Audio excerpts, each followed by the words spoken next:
Mark. Tapat-tapat na lang tayo.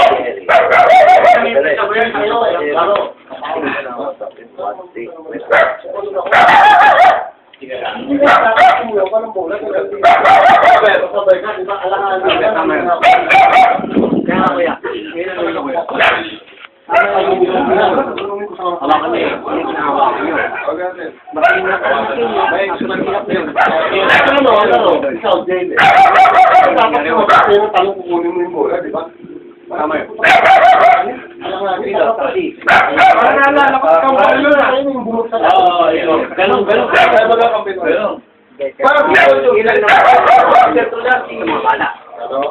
kaya ngayon, kayo na wala hawak niya.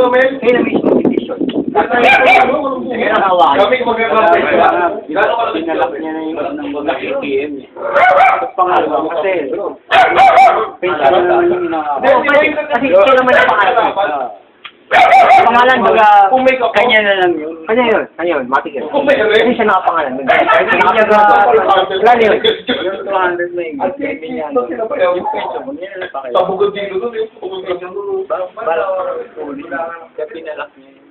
Walang pwedeng kumuha doon. Kundi, siya lang mismo dahil siya nakapangalan. Hindi, sa ngayon na. Sa ngayon. Dati, bakit gano'n nangyari? Ibang tao pa malak. Ayun na, nilak na. Private na. Yun na, yun. Sa'yo na ang malak nun, tapos yung sa kayo binibigay nyo, sigurado yun na yun.